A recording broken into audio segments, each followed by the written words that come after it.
അല്ലേ? മനുഷ്യന് ഭീഷണിയാ.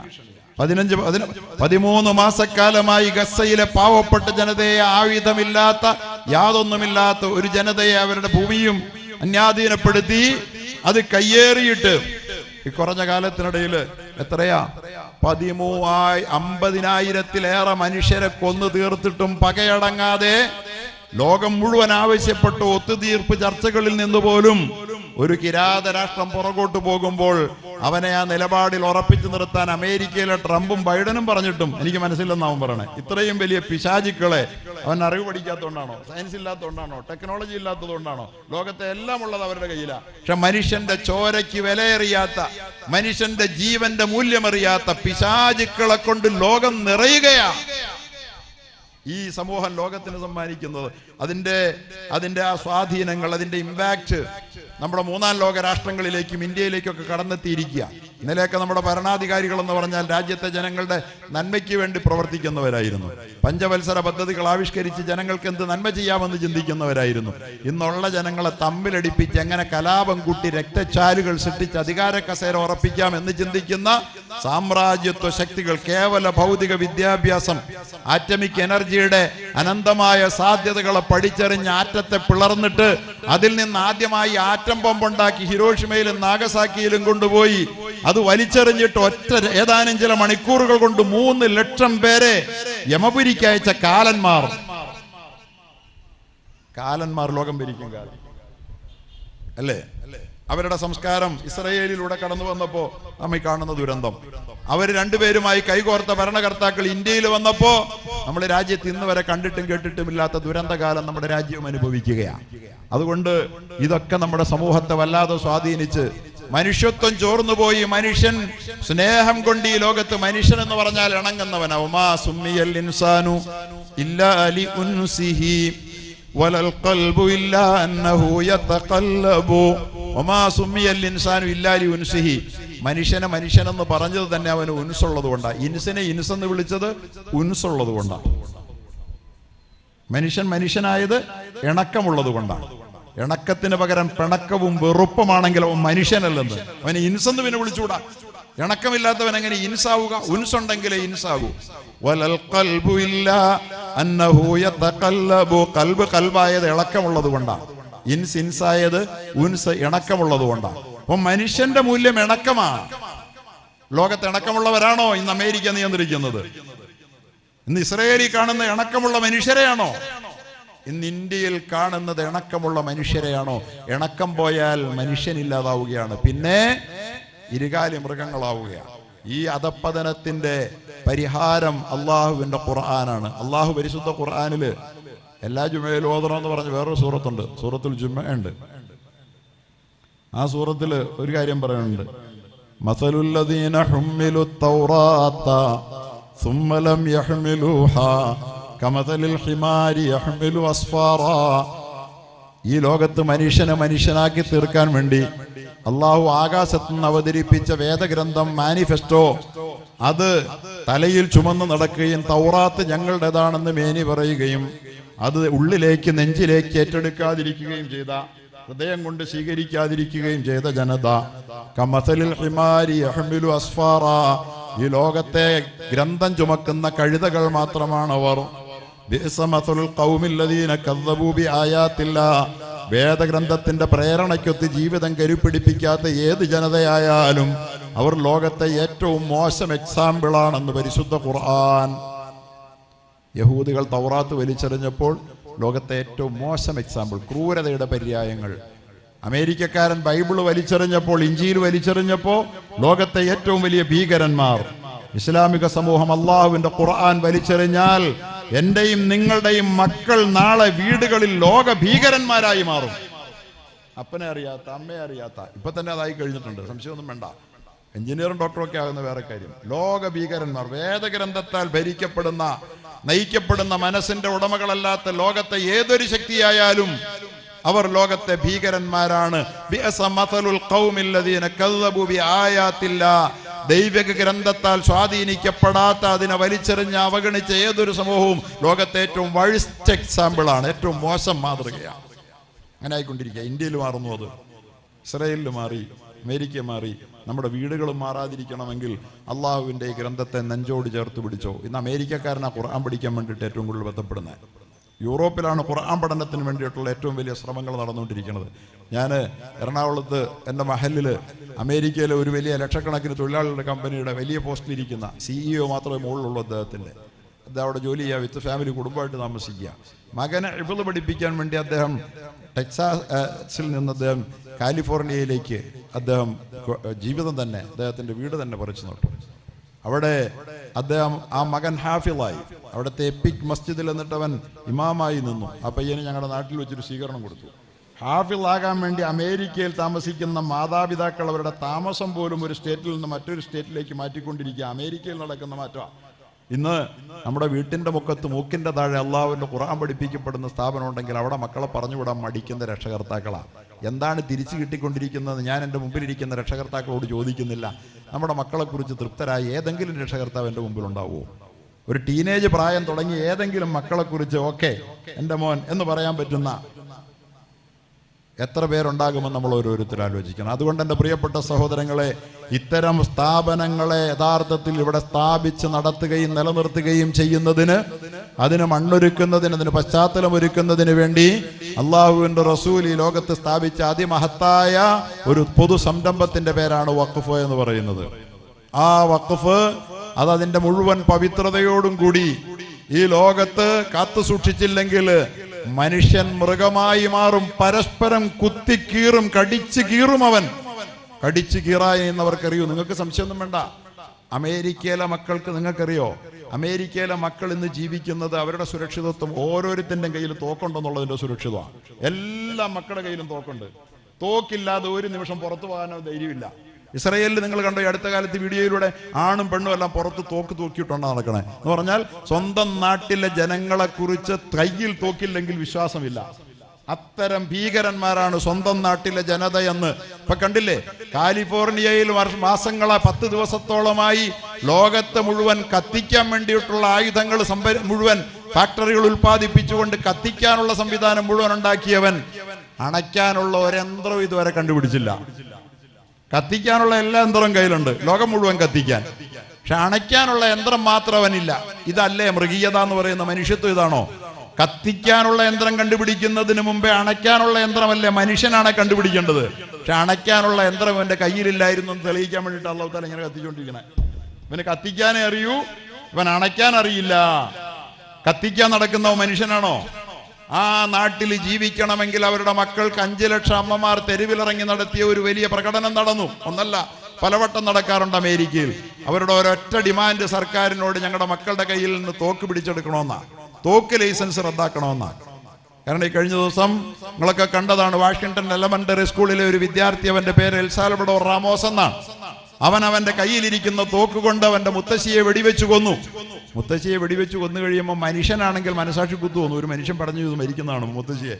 അവനത് കഴിഞ്ഞപ്പോൾ അവന്റെ കലിപ്പ് മൂത്തിട്ട് അവന്റെ പള്ളിക്കൂടത്തിൽ പോയി ഒരു 18 പേരെയും കൂടെ കൊന്നു വെടിവെച്ച്. കഴിഞ്ഞ വർഷത്തെ വാർത്തയാണല്ലോ. ഇങ്ങനെ നിരന്തരം ആവർത്തിച്ചുകൊണ്ടിരിക്കുക. ഇതാണ് അമേരിക്ക, നമ്മൾ കൊതിയോടെ കാണുന്ന അമേരിക്ക. ആ സമൂഹം വാസ്തവത്തിൽ ഇന്ന് വലിയ വില കൊടുക്കുകയാണ്. പ്രിയപ്പെട്ട സഹോദരങ്ങളെ, ദുരന്തങ്ങൾ പലതരത്തിൽ വേട്ടയാടുകയാണ് ആ സമൂഹത്തെ. പക്ഷെ അവരറിയുന്നില്ല അവരുടെ സ്വയം കൃതാനർത്ഥമാണ്, കയ്യിലിരിപ്പ് കൊണ്ടാണെന്ന് സ്വയം തിരിച്ചറിയാൻ അവർക്ക് കഴിയാതെ പോയത്. അവരുടെ വേദങ്ങൾ അവരുടെ കൈവശം നിന്ന് നഷ്ടപ്പെട്ടതാ. അവരുടെ ഇഞ്ചീൽ അവർക്ക് പോയി. അതാണല്ലോ പറഞ്ഞ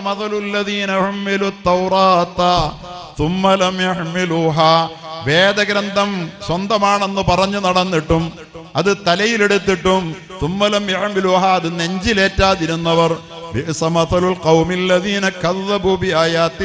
ലോകത്തെ ഏറ്റവും മോശം ജനതയായി മാറുകയാണ്. അവിടുത്തെ മക്കൾ, അവിടുത്തെ അമ്മമാർ, അവിടുത്തെ പൊതുജനം, അവിടുത്തെ അധികാരികൾ ലോകത്തെ പേടിപ്പിക്കുന്ന ആളുകളായി മാറുകയാണ്. കാട്ടാനയെയാണോ അമേരിക്കൻ പ്രസിഡന്റിനെയാണോ പേടി? ഘോരവ്യാഘ്രത്തെയാണോ സിംഹത്തെയാണോ മനുഷ്യന് പേടി? സിംഹത്തെ പേടിക്കാറില്ല നമ്മളത്ര. കാട്ടാന പ്രശ്നങ്ങളൊക്കെ ഉണ്ട് നമുക്ക്. ഇവിടെ അൻവർ MLA ഉയർത്തുന്ന വയനാട്ടിലെ പ്രശ്നങ്ങളൊക്കെ ഉണ്ട്. പക്ഷേ അതിലെല്ലാം ഇന്ന് നമ്മൾ മുഴുവൻ മനുഷ്യലോകം പേടിക്കുന്നത് അമേരിക്ക എന്ത് ചെയ്യുമെന്നുള്ളതാണ്. അവിടെ കുറെ മനുഷ്യരാണുള്ളത്. ഇസ്രയേൽ എന്ത് ചെയ്യുമെന്ന് അവിടെ കുറെ മനുഷ്യരാണുള്ളത്. ഇന്ന് നമുക്ക് കുറച്ച് ഭരണകർത്താക്കൾ ഇവരെന്ത് ചെയ്യും പടച്ചവനെ എന്നാണ്. കാട്ടാനയെ പേടിക്കുന്നതിനേക്കാൾ, കാളസർപ്പത്തെ പേടിക്കുന്നതിനേക്കാൾ ഇന്ന് മനുഷ്യരെ ഭരിക്കുന്നവരെ പേടിക്കുന്നിടത്തേക്ക് ലോകം മാറാനുള്ള കാരണം എന്താ? എന്താ ആലോചിക്കാത്ത? ഈ മാറ്റം ഇനി മുന്നോട്ട് പോയാൽ എന്താകും സ്ഥിതി? ഇവിടെ എവിടെയാണ് എന്താണ് നഷ്ടപ്പെട്ടത്? ഇവിടെയാണ് അള്ളാഹുവിന്റെ ഖുർആൻ. ഈ ഖുർആനിന്റെ പഠനങ്ങൾ ഈ ലോകത്തെ ഏറ്റവും വലിയ നന്മ എന്താ? ഡോക്ടറെ ഉൽപ്പാദിപ്പിക്കലാണോ? എഞ്ചിനീയറെ ഉൽപ്പാദിപ്പിക്കലാണോ? അല്ലെങ്കിൽ MBA-കാരനെ ഉൽപ്പാദിപ്പിക്കലാണോ? അതുകൊണ്ട് നമുക്ക് സന്തോഷം കിട്ടുമോ, സമാധാനം കിട്ടുമോ? ഈ ലോകത്തെ ഏറ്റവും വലിയ ഉൽപാദന പ്രക്രിയ എന്ന് പറയുന്നത്, ഏറ്റവും വലിയ നിർമ്മാണ പ്രവൃത്തി എന്ന് പറയുന്നത് മനുഷ്യനെ ഉൽപ്പാദിപ്പിക്കലാണ്. ഒരു മനുഷ്യൻ, നല്ലൊരു മനുഷ്യനാ, വഴിയെ നടന്നു പോകുമ്പോ ഇയാളൊരു നല്ലവനാ എന്ന് നമുക്ക് മുഖത്ത് നോക്കി ഗ്യാരണ്ടിയോടുകൂടി പറയാൻ പറ്റുന്ന എത്ര പേരുണ്ട്? ഒരു നല്ല മനുഷ്യനെ ഉൽപ്പാദിപ്പിക്കുന്നതിനേക്കാൾ ഈ ലോകത്തെ വിജയകരമായ ഒരു പ്രവർത്തനവുമില്ല. ആ നല്ലൊരു മനുഷ്യനെ ഉൽപ്പാദിപ്പിക്കാൻ എന്ത് വേണം? ഈ ലോകത്ത് ഇത്തരം സ്ഥാപനങ്ങൾ വേണം. ഇത്തരം സ്ഥാപനങ്ങൾ ഉണ്ടാകണമെങ്കിൽ എന്ത് വേണം? വളരെ വിശാലമായ അർത്ഥത്തിലുള്ള ദാനധർമ്മങ്ങൾ ചെയ്യാനുള്ള മനസ്സ് വേണം. മനുഷ്യനെ മനുഷ്യനാക്കി തീർക്കുക എന്നതാണ് ലോകത്തെ ജീവിതത്തിന്റെ വലിയ ലക്ഷ്യം. മനുഷ്യരെ കൊണ്ടാണ് ഈ ലോകത്ത് നന്മയുണ്ടാകുന്നത്. ഈ ലോകത്ത് നന്മ നിറയ്ക്കുന്ന മനുഷ്യർക്കാണ് നാളെ പരലോകത്ത് സ്വർഗലോകം. സലാമുൻ ഖൗലൻ മിർ റബ്ബിർ റഹീം. അന്യോന്യം കണ്ടാൽ നല്ല വർത്തമാനങ്ങൾ, ശാന്തിയുടെ മന്ത്രങ്ങളല്ലാതെ മറ്റൊന്നും പൊഴിക്കാത്ത, അതുമാത്രം കൈമാറി വാക്കിലും പ്രവൃത്തിയിലും സന്തോഷം, പിന്നെയും സന്തോഷം വളർത്തുന്ന ഒരു ലോകമാണ് സ്വർഗം. അവിടെ അസ്വസ്ഥതകൾ ഏതുമില്ല. അന്യോന്യം കണ്ടാൽ കണ്ണു പറിക്കാതെ അവർ മുഖാമുഖം എത്രയോ നേരം നോക്കിയിരിക്കും. അത് സ്വർഗത്തിന്റെ പ്രത്യേകതയാണ്. അത് ഈ ലോകത്ത് നിന്ന് ആ മാനസികാവസ്ഥയിലൂടെ വളർത്തിയെടുത്ത ഒരു സമൂഹത്തിന് പാർക്കാനുള്ള, ചേക്കേറാനുള്ള ഇടമാണ്. അങ്ങനെയുള്ള ആളുകളെ ഉൽപ്പാദിപ്പിക്കാൻ എന്താ വേണ്ടത്? അങ്ങനെയുള്ള ആളുകളെ ഉൽപ്പാദിപ്പിക്കാൻ വേണ്ടിയിട്ടാണ് മദ്രസകൾ, പള്ളികൾ ഒക്കെ വേണ്ടത്. ഇപ്പൊ ഈ പള്ളിയുടെ നേരെ ആരാണ് വാളോങ്ങുന്നത്? ഇപ്പൊ ഈ മദ്രസയുടെ നേരെ ആരാണ് വാളോങ്ങുന്നത്? മനുഷ്യനാകാൻ പാടില്ല, മനുഷ്യൻ സ്നേഹിക്കാൻ പാടില്ല, മനുഷ്യൻ വെറുക്കാനേ പാടുള്ളൂ. മതങ്ങൾ പരസ്പരം തമ്മിലടിക്കേണ്ടവരാണ്, മതങ്ങൾക്കൊരിക്കലും ഒരുമിച്ച് ജീവിക്കാൻ പറ്റില്ല എന്ന് പറയുന്ന അപകടകാരികളായ, മൃഗീയവും പൈശാചികവുമായ മനോഭാവത്താൽ നിയന്ത്രിക്കപ്പെടുന്ന ഭരണാധികാരികൾ വന്നപ്പോൾ പള്ളിയുടെ നേരെ അവർ തിരിയും. കാരണം അവർ മനുഷ്യത്വത്തെ വെറുക്കുന്നെങ്കിൽ ആദ്യം തിരിയേണ്ട പള്ളിയുടെ നേരെയാണ്. കാരണം പള്ളികളും മദ്രസകളുമാണ് മനുഷ്യത്വം പഠിപ്പിക്കുന്നത്. പള്ളിയും മദ്രസയുമാണ് മനുഷ്യത്വം പഠിപ്പിക്കുന്നത്. ഇവിടെ കള്ള് കുടിക്കരുതെന്ന് പഠിപ്പിക്കാൻ ഏതെങ്കിലും സംവിധാനം ഉണ്ടോ? ഐക്യരാഷ്ട്രസഭയുണ്ടോ? കഞ്ചാവ് അടിക്കരുതെന്ന് പറയുന്ന ഐക്യരാഷ്ട്രസഭയുണ്ടോ? പെണ്ണ് പിടിക്കരുതെന്ന് പറയുന്ന ഇന്ത്യയുടെ ഗവൺമെന്റ് ഉണ്ടോ? സുപ്രീം കോടതി ഉണ്ടോ? കേരള സ്റ്റേറ്റ് ഉണ്ടോ? എന്തെങ്കിലും ഒരു സംവിധാനം? പക്ഷെ ഇതൊക്കെ വേണ്ടതാണോ? മനുഷ്യനായി ജീവിക്കണമെങ്കിൽ ഇതൊക്കെ കൊണ്ട് നടക്കുവോ? കള്ളും കുടിച്ച്, കഞ്ചാവ് അടിച്ച്, പെണ്ണും പിടിച്ച് നടന്നാൽ ഈ ലോകത്ത് വ്യക്തിക്ക് സന്തോഷം ഉണ്ടാകുമോ? കുടുംബത്തിൽ സന്തോഷം ഉണ്ടാകുമോ? നാട്ടിൽ സമാധാനം ഉണ്ടാകുമോ? ഇതൊന്നും പാടില്ല എന്ന് പറയാൻ പക്ഷേ ലോകത്ത് ആരാ ഉള്ളത്? ഇന്നും ഇത് പാടില്ല എന്നൊക്കെ നമ്മളൊക്കെ തീരുമാനിച്ചിട്ടുണ്ട്. ഇത് എന്തിന്റെ മെടുക്കാ? കേരള ഗവൺമെന്റിന്റെ മെടുക്കാണോ? ഇന്ത്യ ഗവൺമെന്റിന്റെ മെടുക്കാണോ? ഐക്യരാഷ്ട്രസഭയുടെ മെടുക്കാണോ? സുപ്രീം കോടതിയുടെ മെടുക്കാണോ? അല്ല. സുപ്രീം കോടതി പറഞ്ഞു അഡൾട്ടറി, അന്യന്റെ ഭാര്യയെ അവൾക്ക് മനസ്സാണെങ്കിൽ അനുഭവിക്കാം, സ്വവർഗരതി ഹലാലാണ് ആണെന്നാ ഓക്കെ പറഞ്ഞേക്കുക. ഒരിക്കലും ഇന്ന് ഈ വൃത്തികേടുകൾ ഇല്ലാതെ, ഈ വൃത്തികേടുകളിൽ നിന്ന് വിട്ടുനിൽക്കാൻ എനിക്കും നിങ്ങൾക്കും പ്രേരണയാകുന്നെങ്കിൽ എന്റെയും നിങ്ങളുടെയും മക്കൾ ഇന്ന് ഈ മനസമാധാനമുള്ള ജീവിതത്തിന്റെ ഈ താഴികക്കുടത്തിന് കീഴിൽ സന്തോഷത്തോടുകൂടി കുടുംബാന്തരീക്ഷത്തിൽ അന്തി ഉറങ്ങുന്നുണ്ടെങ്കിൽ ഇതിന് ഉത്തരവാദി UN അല്ല, US അല്ല, അതുപോലെ തന്നെ സുപ്രീം കോർട്ട് അല്ല, ഇന്ത്യയുടെ ഗവൺമെന്റ് അല്ല, കേരളത്തിന്റെ ഗവൺമെന്റ് അല്ല, ഒരു സംവിധാനങ്ങളുമല്ല. അതിന്റെ ഉത്തരവാദികൾ ഈ പള്ളിയാ, ഈ മദ്രസയാ, വേറെ ഏതെങ്കിലും ഉണ്ടെ പറ. എന്നെ തിരുത്താൻ നിങ്ങൾക്ക് പറ്റുമെങ്കിൽ പറ. ഏതെങ്കിലും ഒരു സംവിധാനം കൊണ്ടാ ഈ നാട്ടിലെ ജനങ്ങൾ കള്ളു കുടിക്കാതെ നടക്കുന്നതെന്ന്, ഈ നാട്ടിലെ ജനങ്ങൾ പെണ്ണു പിടിക്കാതെ നടക്കുന്നതെന്ന്, ഈ നാട്ടിലെ ജനങ്ങൾ സ്വവർഗരതി നടത്താത്തതെന്ന്, ഈ നാട്ടിലെ ജനങ്ങൾ ലഹരി ഉപയോഗിക്കാത്തതെന്ന് ഇത് പറയണമെങ്കിൽ ഇതിന് സാധിക്കുന്നത് ഈ മദ്രസകൾ കൊണ്ടല്ലേ? ഈ മദ്രസകളെയല്ലേ നിസ്സാരമായി നമ്മൾ കാണുന്നത്? ഇതിനെയല്ലേ നമ്മൾ നിസ്സാരമായ എന്തെങ്കിലും കൊച്ചു അല്ലറ ചില്ലറ പ്രശ്നങ്ങൾ പറഞ്ഞ് ചിലപ്പോൾ നമ്മൾ പൊളിക്കാൻ വരെ ശ്രമിക്കുന്നത്, ഇല്ലാതാക്കി കളയാൻ വേണ്ടി ശ്രമിക്കുന്നേ? എന്തിനാ അങ്ങനെ മദ്രസകൾ എന്ന് ചോദിക്കുന്നേ?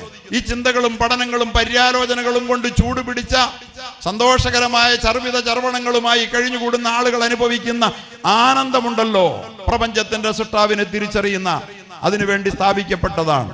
മജ്തമഅ ഖൗമുൻ ഫീ ബൈത്തിൻ മിൻ ബുയൂത്തില്ലാഹ് മുഹമ്മദുർ റസൂലുള്ളാഹി സ്വല്ലല്ലാഹു അലൈഹി വസല്ലം പറഞ്ഞു, മജ്തമഅ ഖൗമുൻ ഫീ ബൈത്തിൻ മിൻ ബുയൂത്തില്ലാഹ്, ഏതെങ്കിലും ഒരു ജനത അള്ളാഹുവിൻ്റെ ഏതെങ്കിലും ഒരു കൂരയ്ക്ക് കീഴിൽ സംഗമിക്കുകയില്ല, ഏതെങ്കിലും ഒരു ഭവനത്തിൽ ഒന്നിച്ചിരിക്കുകയില്ല. യത്ലൂന കിതാബല്ലാഹ്, എന്നിട്ട് അവൻ അള്ളാഹുവിൻ്റെ ഗ്രന്ഥത്തെ സുന്ദരമായി ഒരുമിച്ചിരുന്ന് പാരായണം ചെയ്യുന്നു. ഒരു പള്ളിയിൽ വന്നു, എന്നിട്ട് ആ പള്ളിയുടെ കീഴിൽ ആളുകൾ കൂടിയിരുന്നിട്ട് യത്ലൂന കിതാബല്ലാഹ്, ഒരു ഉസ്താദ് അവർക്ക് പരിശുദ്ധ ഖുർആൻ പാരായണം ചെയ്തു കൊടുക്കുന്നു മനോഹരമായി. എന്നിട്ട് അവർ ആ പാരായണം ചൊല്ലുന്നു. യത്ലൂന കിതാബല്ലാഹി വയതദാറസൂനഹു ബൈനഹും, എന്നിട്ട് അവരതിൻ്റെ അർത്ഥത്തെക്കുറിച്ച് അവർ ഉരുക്കഴിച്ച് ചർവണം നടത്തുന്നു. അതിൻ്റെ അർത്ഥം ഇവർ പഠിച്ച ഒരായത്ത് ഒരു ദിവസം, അല്ലെങ്കിൽ രണ്ടായത്ത് ഒരു ദിവസം, അല്ലെങ്കിൽ മൂന്നായത്ത് ഒരു ദിവസം അള്ളാഹുവിൻ്റെ പള്ളിയിൽ വന്നിട്ട് ഒരു ഉസ്താദിന്റെ കീഴിൽ, ഒരു കൂരയ്ക്ക് കീഴിൽ ഒരു നാട് ഒരുമിച്ചിരുന്ന് അള്ളാഹുവിൻ്റെ ഗ്രന്ഥം പഠിക്കുന്നു. അവർ മനോഹരമായത് പാരായണം ചെയ്യുന്നു. എന്നിട്ട് അതിൻ്റെ ആശയങ്ങളെ അവർ ചർവണം ചെയ്ത് പഠിക്കുന്നു. എന്താണ് അള്ളാഹു പറഞ്ഞത് എന്നവർ വിചിന്തനം ചെയ്യുന്നുവെങ്കിൽ യതദാറസൂനഹു ബൈനഹും ഇല്ലാ ഹഫ്ഫത്തുഹുമുൽ മലാഇക നസലത് അലൈഹിമുസ് സക്കീന. അള്ളാഹു അവർക്ക് കൊടുക്കുന്ന ആദ്യം എന്താണെന്നറിയാവോ? അവർക്ക് അള്ളാഹു തആല സമാധാനം കൊടുക്കും. അസ്വസ്ഥമായ അന്തരീക്ഷത്തിൽ നിന്ന് പ്രയാസം അനുഭവിച്ചുകൊണ്ട് കയറി വന്ന ഒരുപാട് ആളുകളോട്, പക്ഷേ സമാധാനം, ടെൻഷൻ ഫ്രീ ആക്കി കളയും അള്ളാഹുവരെ. ഖുർആൻ പഠിക്കുകയും ഖുർആൻ പാരായണം ചെയ്യുകയും പഠിക്കുകയും ചെയ്യാൻ വേണ്ടി ഒരു പള്ളിയിൽ, ഒരു സ്ഥാപനത്തിൽ നമ്മൾ ഒരുമിച്ചിരുന്നാൽ അള്ളാഹു അതിന് ആദ്യം നൽകുന്ന ഓഫർ എന്താണെന്നറിയോ? Tension free. ആധുനിക ലോകത്തെ ഏറ്റവും വലിയ പ്രശ്നം ടെൻഷനാണ്. ഖുർആൻ പഠിക്കുന്നവർക്ക് ടെൻഷൻ ഇല്ല. അതാണ് ഏറ്റവും വലിയ കാര്യം. അള്ളാഹു നമുക്ക് സമാധാനം തരാൻ ഖുർആൻ പഠിച്ചാൽ മാത്രം മതി. ഖുർആൻ ഓതുക, ഖുർആൻ പഠിക്കുക. ഇല്ലാ നസലത്ത് അലൈഹിമുസ് സക്കീന. അതുപോലെ തന്നെ അള്ളാഹു തആല പറയുക വഹഫത്തുഹുമുൽ മലായിക, മലക്കുകൾ അവരെ ചുറ്റി പൊതിയും. മലക്കുകൾ പൊതിഞ്ഞെന്നുള്ള ഗുണം എന്താണെന്നറിയോ? പിശാച് പൊതിഞ്ഞെന്നുള്ള ഗുണം എന്താ? നമ്മുടെ മനസ്സിൽ ദുഷ്ചിന്തകൾ ഉടലെടുത്തുകൊണ്ടിരിക്കും. മലക്കുകൾ പൊതിഞ്ഞ് ചുറ്റി നിന്നാലോ ദുഷ്ചിന്ത പോലും നമ്മുടെ മനസ്സിൽ കയറില്ല. പള്ളിയിൽ വന്നിരിക്കുന്ന സമയത്ത് ആർക്കെങ്കിലും വൃത്തികേട് തോന്നാറുണ്ടോ? വീട്ടിൽ പോയിട്ട് അവൻ്റെ മുറി കയറുമ്പോഴോ മനസ്സ് മാറിയില്ലേ? ഇല്ലേ? അവിടെ ശൈത്താന്റെ സാന്നിധ്യമുണ്ട്.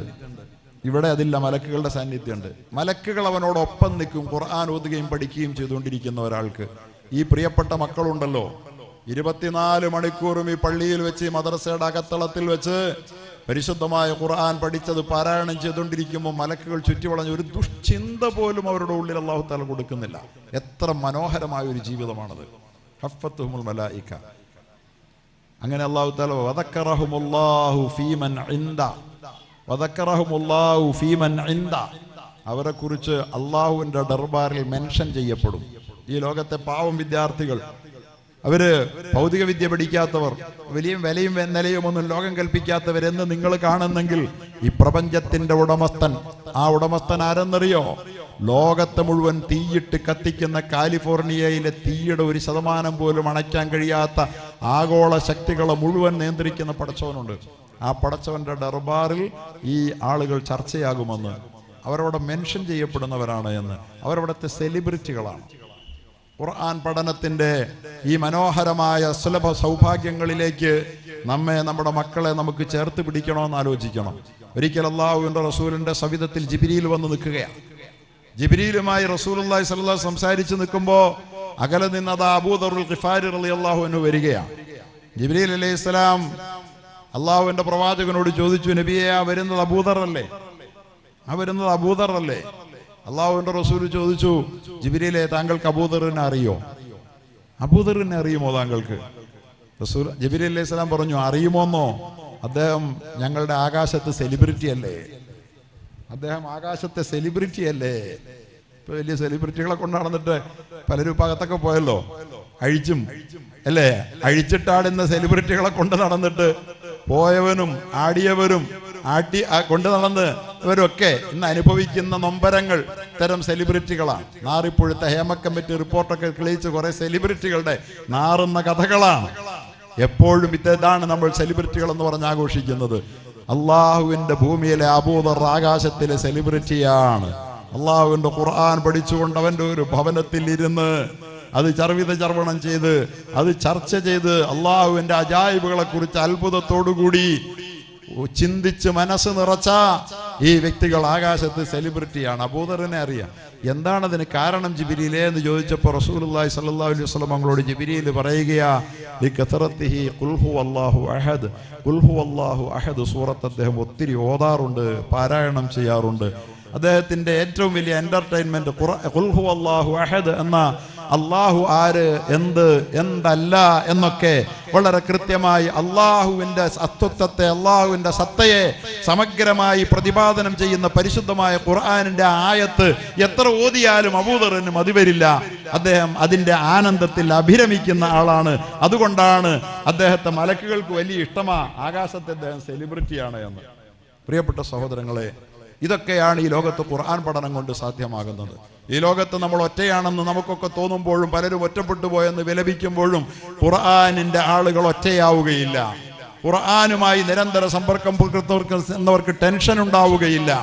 ഖുർആനിന്റെ സമ്പർക്കമുള്ള ആളുകൾക്ക് ദുഷ്ചിന്തകളിൽ അഭിരമിച്ചുകൊണ്ട് വിഷാദ ചിന്തകൾക്ക് അടിമപ്പെട്ട് ആത്മഹത്യാ പ്രവണതകളിൽ ലോകം ഒരു വർഷം 10 ലക്ഷം പേര് ആത്മഹത്യയിൽ അഭയം പ്രാപിക്കുമ്പോൾ ലോകത്തെ ഏറ്റവും വലിയ ഡെത്ത് കോസ് എന്താണ്? ഏറ്റവും വലിയ മരണകാരണം ക്യാൻസർ ആണോ? അല്ല.